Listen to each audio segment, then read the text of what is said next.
Okay, take a deep breath and let's settle in. Welcome to the Pardes channel. Today, we explain Prophets Samuel 1, chapter 16 in a clear and simple way, step by step. Quick look at our agenda for today. Context and hook. Samuel anoints young David. David enters Saul's court. Clarifications and key ideas, practical life lessons, and finally, a quick chapter recap. Section 1. Context and chapter hook. So, to really grasp how chapter 16 kicks off, we kind of need to know what just went down. In the last chapter, King Saul, the literal first king of Israel, totally failed to follow God's crystal clear instructions about the Amalekites. Because of this massive disobedience, the prophet Samuel had to drop a really heavy, devastating message on him. God has rejected Saul as king. The kingdom is going to be torn away from him. So Samuel and Saul go their separate ways, and Samuel just sinks into this deep, deep mourning over the tragic failure of the man he personally anointed. That's the heavy, incredibly tense atmosphere we're walking into as chapter 16 begins. And that brings us right to the opening verse. God actually interrupts Samuel's grief with a really pointed question. How long will you mourn for Saul since I have rejected him as king over Israel? God is basically telling Samuel, hey, the time for crying is over. The divine plan is moving forward with or without him. Then God gives Samuel a highly specific command. He says, fill your horn with oil and be on your way. I am sending you to Jesse of Bethlehem. I have chosen one of his sons to be king. Now that horn of oil, that's the traditional vessel used to anoint a monarch. It literally signals a formal transfer of divine selection. Samuel's being dispatched to a specific guy named Jesse in a specific small town called Bethlehem because God has already locked in his choice. Section 2. Samuel anoints young David. Now, as we slide into verse 2, Samuel has this completely grounded, superhuman reaction. He just goes, how can I go? Saul will hear about it and kill me. Which, let's be honest, makes perfect sense. Saul is still the sitting king. He literally commands armies. If word leaks out that Samuel is road tripping to anoint a rival king, that's flat-out treason. Samuel's fear here is 100% justified. But God's response, moving right into verse 3, is incredibly practical. He tells Samuel, take a heifer with you and say, I have come to sacrifice to the Lord. So God gives him a totally legitimate cover story. Samuel is a major prophet, right? So it's completely normal for him to travel around offering sacrifices. God just says, invite Jesse to this sacrifice and I'll reveal the chosen son once you get there. Okay, so moving through verses 4 and 5, Samuel follows the plan and arrives in Bethlehem. But check out the reaction of the town elders. They are literally trembling when they come out to meet him.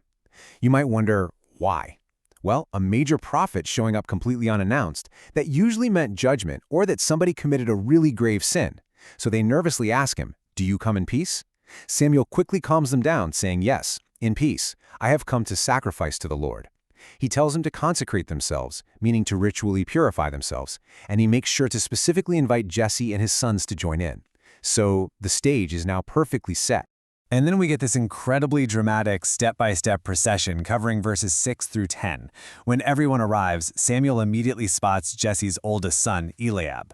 Now, Eliab is clearly tall, built, and super impressive. He probably reminded Samuel a lot of King Saul, who is famously head and shoulders taller than everyone else.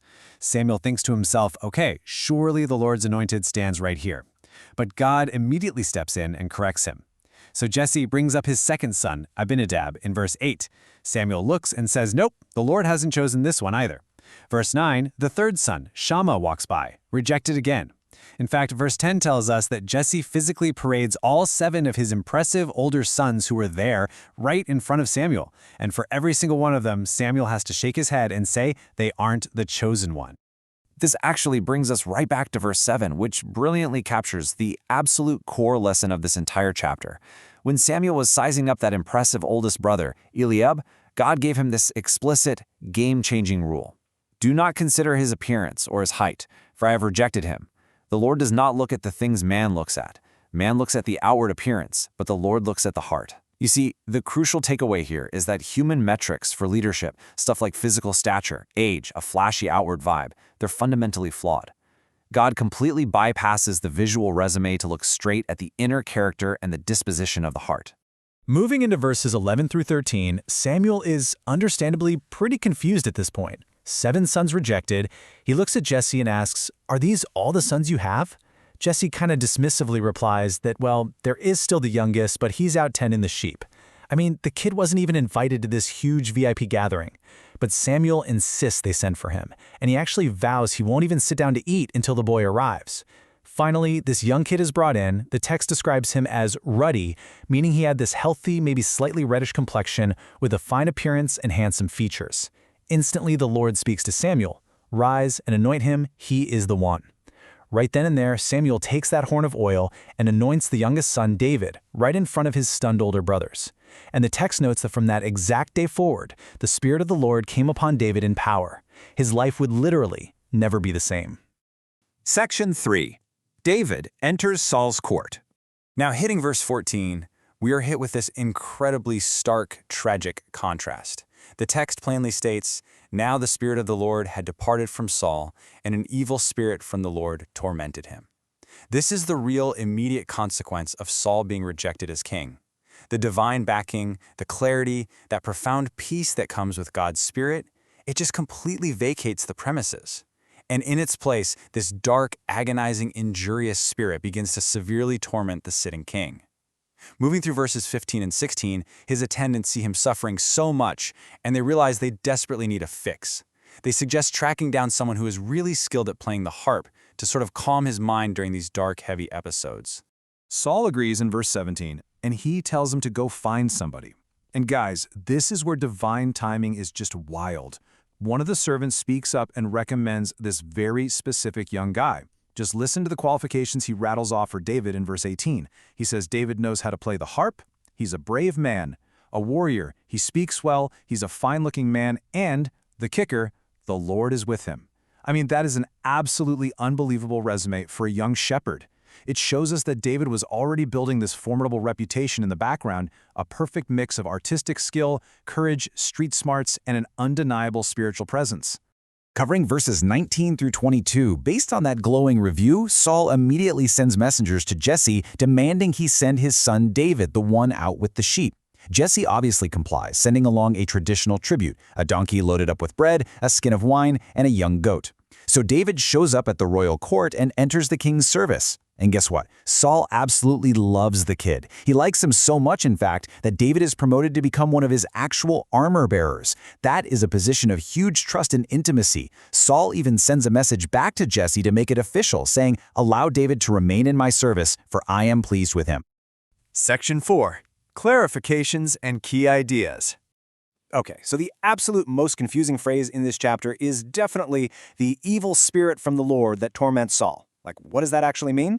Well, if we stick strictly to the Peshat, the simple historical meaning of the text, we are not talking about some supernatural Hollywood-style demonic possession here. Instead, it represents this profound loss of divine favor.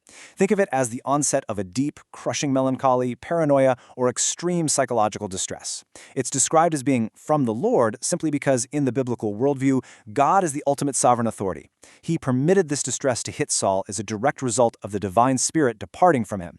So it's essentially a massive psychological torment rooted in a very real spiritual shift. And honestly, this brilliantly highlights the grand architectural design of this whole chapter. It is entirely about transition. We are literally watching spiritual authority shift hands. On one side of the ledger, the spirit leaves Saul, leaving him totally isolated and distressed. But on the exact same day, on the flip side of the ledger, that very same spirit enters the young shepherd boy David in absolute power. So sure, the physical crown is still sitting on Saul's head, but the spiritual reality of the kingship, that has officially relocated to Bethlehem. And this sets up one of the most ironic situations in literal history, mapped out in the final verse, verse 23. It says, "Whenever the Spirit from God came upon Saul, David would take his harp and play. Then relief would come to Saul, he would feel better, and the evil spirit would leave him."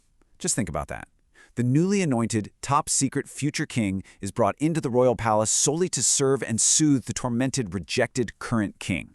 David's music, which is now completely empowered by the spirit he just received, is quite literally the only medicine that works for Saul's spiritual affliction. It's wild. Section 5. Practical life lessons. The takeaways here are super profound, but honestly very simple. First off, we've got to learn to value inner character over outward metrics.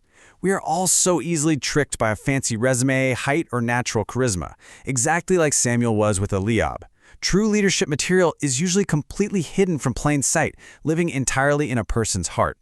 Second, never, ever underestimate the soothing power of music and humble service. Notice David didn't march into the palace demanding the throne. He walked in quietly to play a harp and bring relief to a man in pain. And third, do not despise humble beginnings. The guy chosen to lead an entire nation wasn't bred in some elite military academy. He was out in a lonely pasture, smelling like sheep, just faithfully doing the unseen work. Section 6. Chapter Recap. All right, let's lock in the core structural beats of this explainer so you don't forget them. The chapter starts with God sending a grieving Samuel straight to Bethlehem with a horn of oil. Samuel gets there, and one by one, Jesse's incredibly impressive older sons step up, but God firmly rejects every single one based on outward appearance. Finally, the youngest, David, is pulled in from the sheep pastures. Samuel anoints him, and the Spirit of the Lord powerfully comes upon him. At that exact same time, the Spirit departs from King Saul, leaving him tormented by this really dark distress.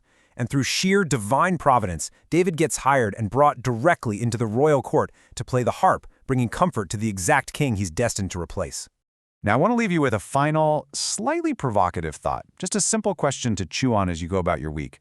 How might deliberately focusing on the heart, looking for character, integrity, and hidden faithfulness, rather than focusing on outward appearance, change how we view, evaluate, and actually treat the people around us today? I mean, it completely shifted the course of history back in David's time, and honestly, it just might change your world today.